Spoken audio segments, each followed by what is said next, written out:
So Punxsutawney Phil did not see his shadow, which means we'll have an early spring, if you believe in that stuff. Remember, this is a rodent making the forecast.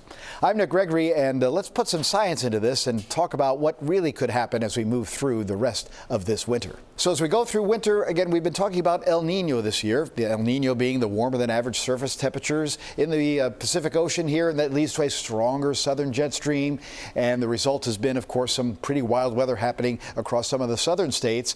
And it has been a stronger than average El Nino, and we talked about this earlier in our forecast back in November, December, and this is pretty much holding true. That southern jet stream has been very strong, cooler and wetter weather. That's been the case across the southern states. And we've seen these coastal storms or these systems that have been driving up towards us and bringing again this variety of rain and snow. And that was the battle that we were predicting. Was this going to be this rain snow line that would be hard to predict in and around the coastal areas here in the New York City area, with a little more snow falling inland, and warmer and drier conditions in the northern plain states. And as we move forward, it looks like we're still going to stay with this very strong El Nino pattern, meaning February will feature the same type of weather that we've seen, above average temperatures, and we'll see again these rain, snow, borderline events. So it actually may be an earlier spring across the northern states, but I think winter will be prolonged here, and I do think that we'll probably have another good surge of cold weather coming in the middle part of February, setting us up for the potential for a snowstorm or two here and there. In fact, how about our snow stats so far? Well,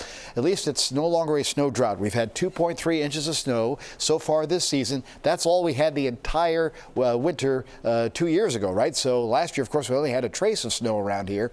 So at least, again, we've had some snow. We should have received almost 14 inches of snow up to this date, so we're still a little behind in that regard, and the average for the season runs at about 29 inches of snow.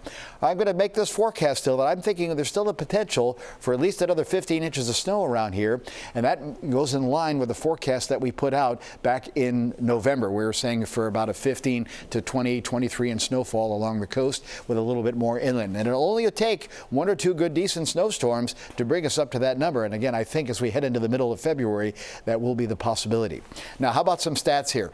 February has an average high temperature of 42.2 degrees with an average low of about 29.5 degrees. And by March, we see that rise to almost 50 degrees for the average high and about 35, 36 degrees for the average low. By the way, spring will officially arrive March 19th at 11:06 p.m.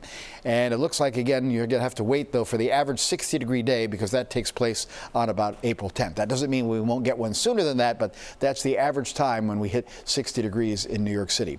How about the spring forecast? Well, El Nino's still going to be around. I think it is going to start weakening, though, as we head into the April-May timeframe, but that's still going to lead to, I think, warmer than average temperatures. Again, we'll have a little cool snaps here and there, but in general, warmer than average temperatures, and it looks like we'll still have wetter than average precipitation because of that El Nino pattern sticking around. So we shall see if the groundhog is right or wrong. Certainly, we're going to have 6 more weeks of weather.